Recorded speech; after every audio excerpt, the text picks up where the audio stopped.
My name is Sarah Mitchell. I am 32 years old, the CEO and founder of Mitchell Tech Solutions. The sound of my father's voice cracking through the phone made my coffee cup freeze halfway to my lips. Sarah, sweetheart, I need to see you. It's about the business. I hadn't heard him call me sweetheart in 12 years.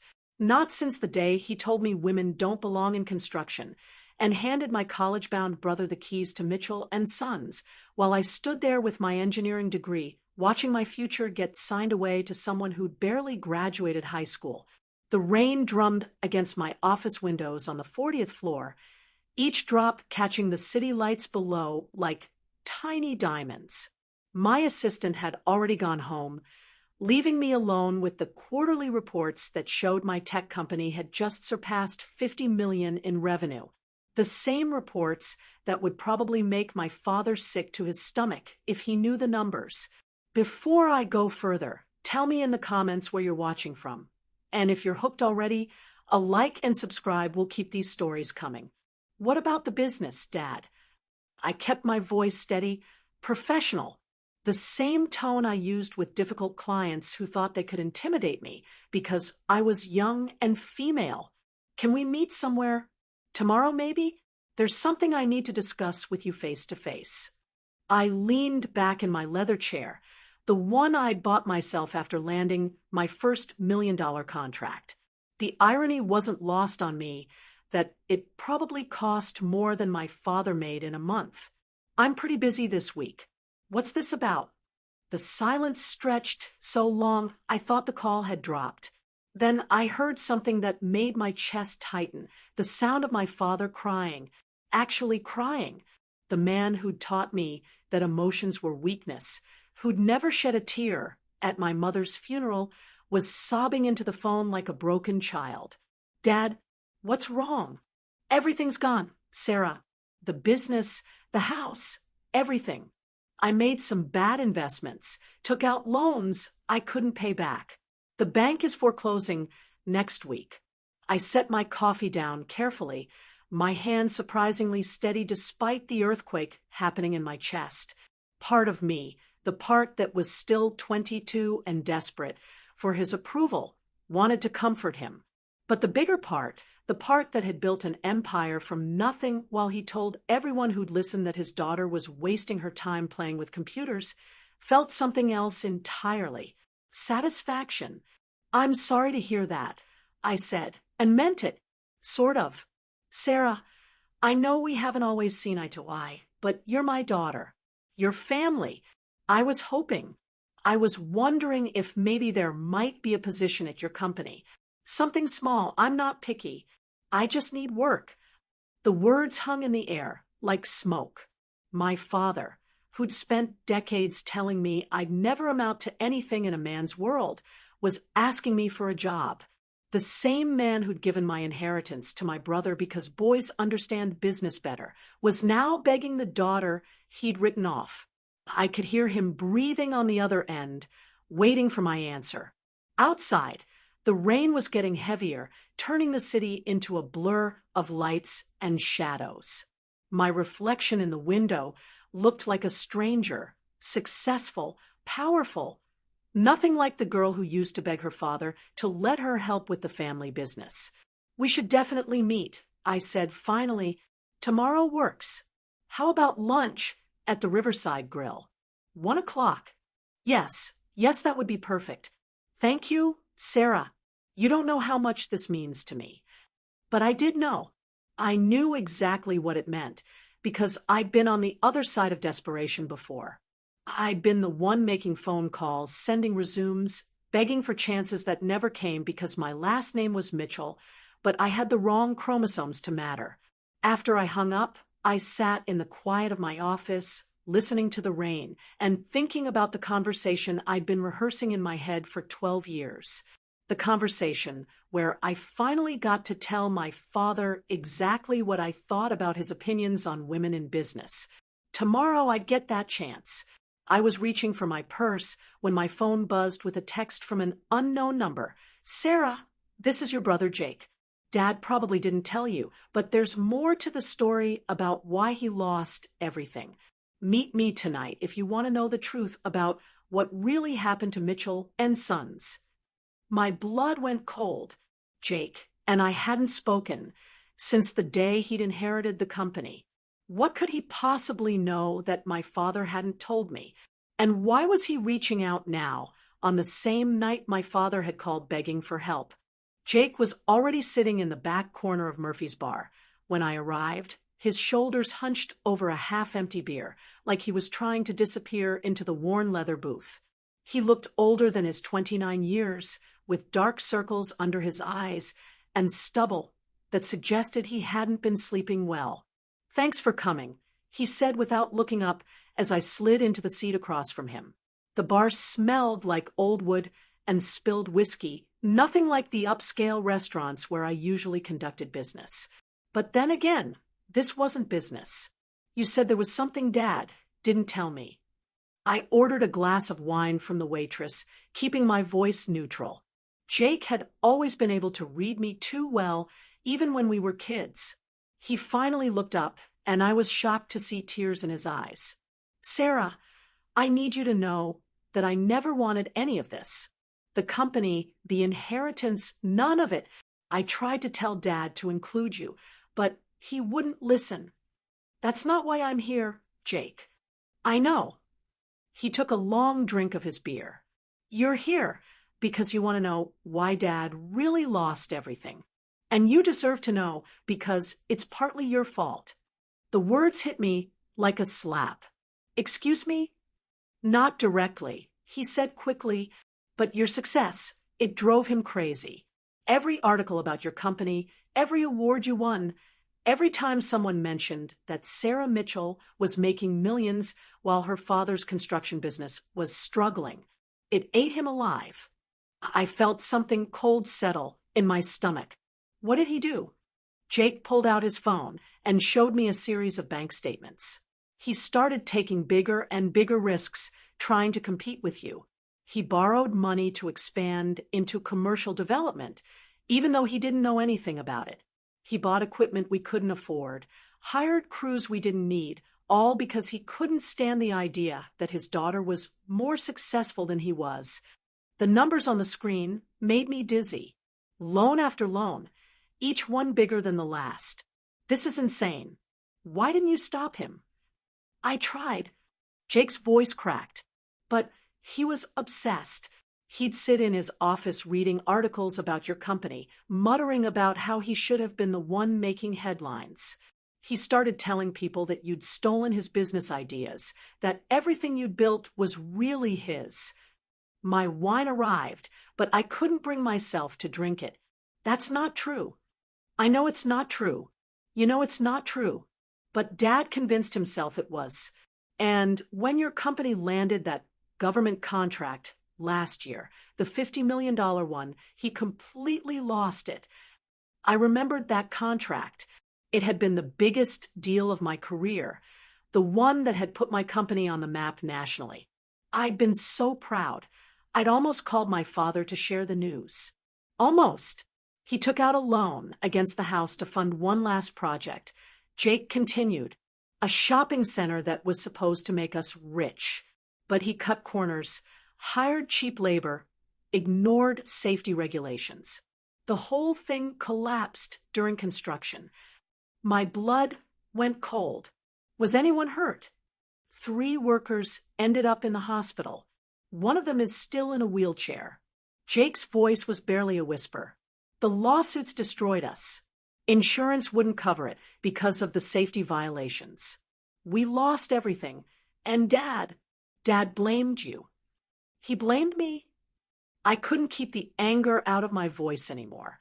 For his own bad decisions? He said if you hadn't been so successful, he never would have felt pressured to take those risks. He said you destroyed the family business out of spite. I stood up so fast my chair scraped against the floor. Several people at the bar turned to look, but I didn't care.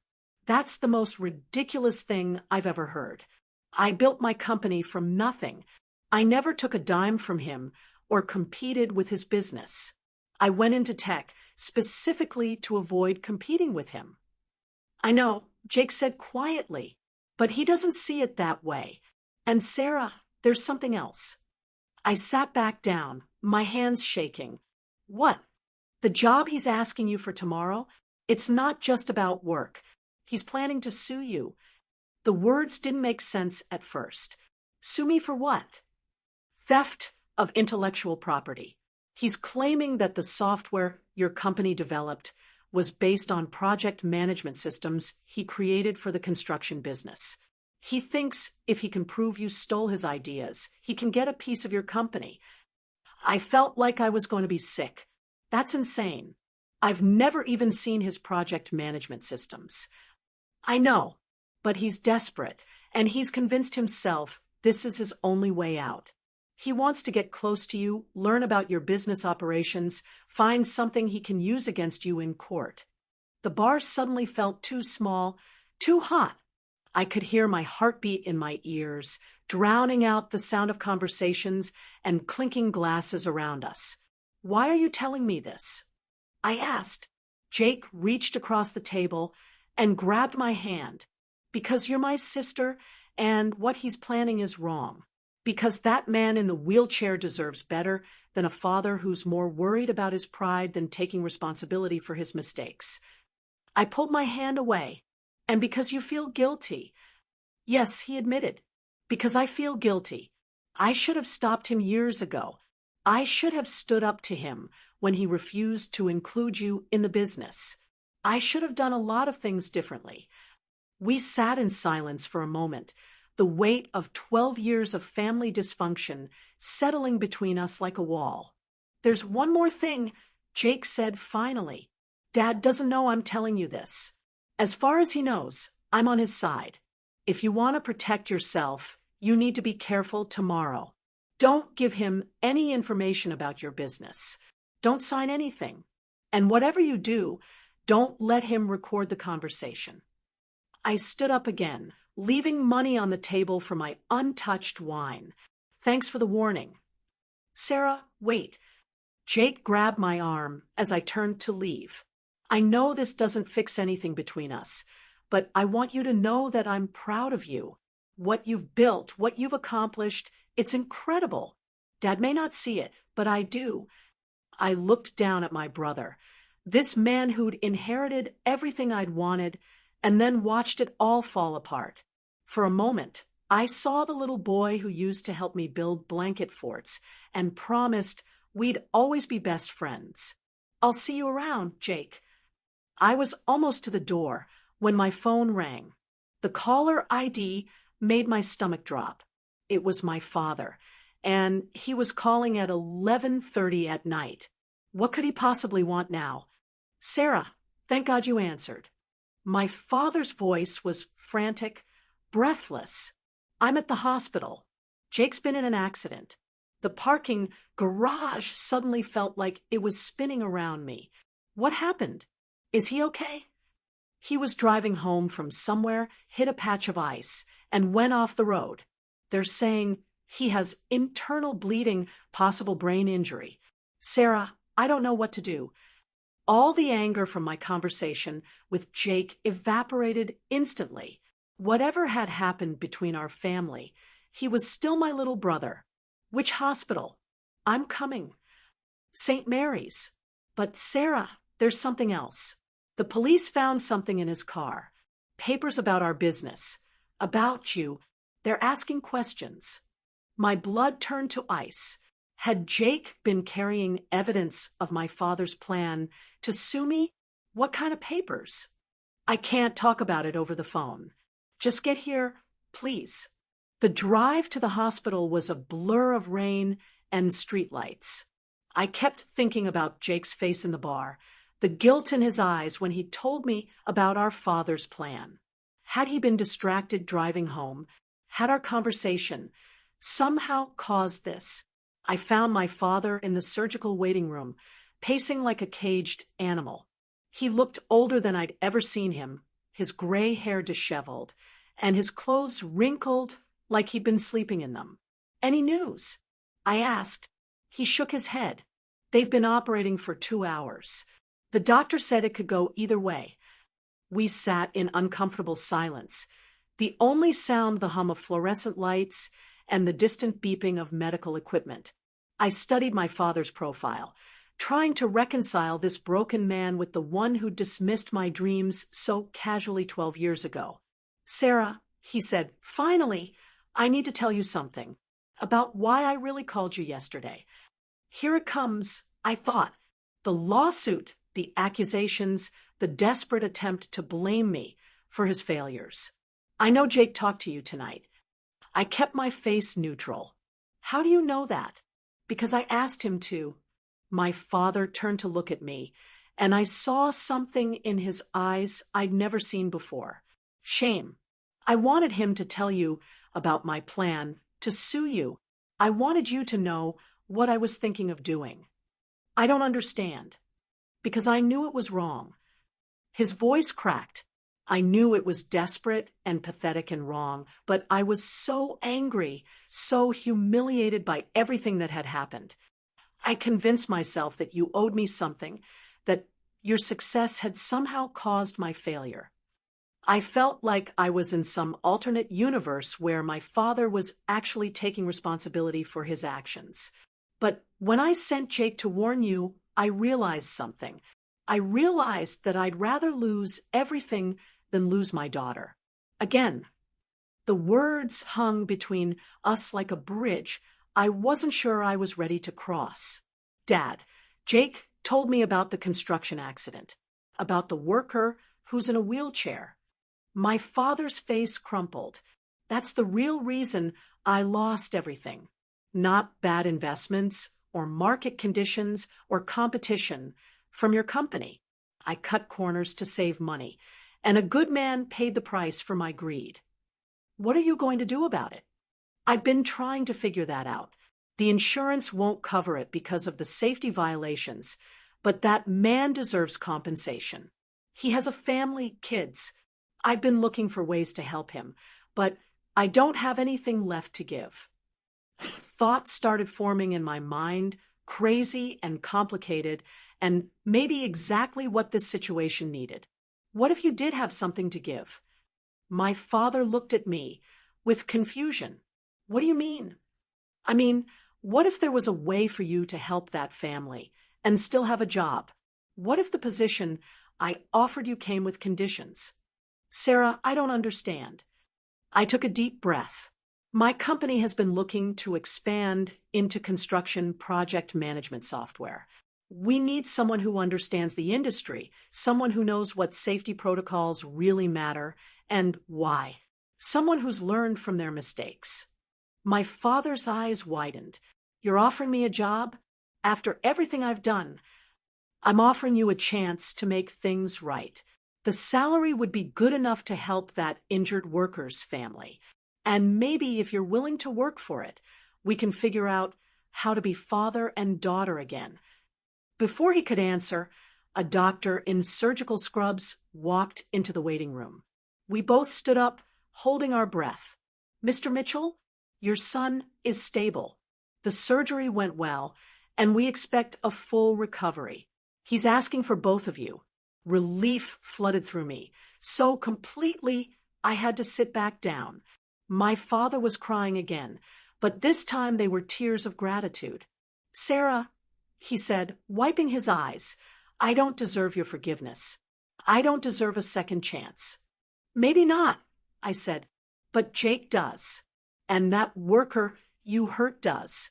And maybe if we're both willing to try, we can build something better than what we had before. We walked toward Jake's room together. And for the first time in 12 years, I felt like I had a father again. Not the perfect father I'd wanted as a child, but a real one, flawed and human and finally ready to admit when he was wrong. The business world had taught me that success wasn't just about winning. Sometimes it was about knowing when to extend a hand to someone who'd fallen, even if they'd pushed you down first. Especially then. As we reached Jake's door, my father stopped and looked at me. You know, your mother would be proud of the woman you've become. I should have told you that years ago. You're telling me now? I said. That's what matters. Inside the room, Jake was awake and groggy, but smiling when he saw us together. "Did you two work things out?" he asked weakly. "We're working on it," I said, squeezing his hand. My father sat down on the other side of the bed. "Son, I need to tell you something. I'm not going to sue your sister, and I'm going to find a way to help the Martinez family, even if it takes me the rest of my life." Jake's eyes filled with tears. "Dad, I'm so sorry about everything. I should have stopped you from taking those risks." "No," my father said firmly. "I'm the one who's sorry. I let my pride destroy our family once. I'm not going to let it happen again." Outside Jake's window, the rain had stopped and the first hints of dawn were creeping across the sky. It felt like the end of a very long night and the beginning of something new. I thought about the lunch meeting we'd planned for today. How different it would be now. Instead of a confrontation, it would be a conversation. Instead of revenge, it would be reconciliation. My phone buzzed with an email from my assistant, reminding me about the board meeting next week, where we'd be discussing the new construction software division. I smiled, thinking about how surprised the board would be when I introduced our new consultant. Sometimes the best business decisions weren't about profit margins or market share. Sometimes they were about family, forgiveness, and the courage to build something better from the ruins of what came before. My father had been wrong about women not belonging in business, but he'd been right about one thing. Family was the most important thing of all, even when it took 12 years and a hospital waiting room to remember it.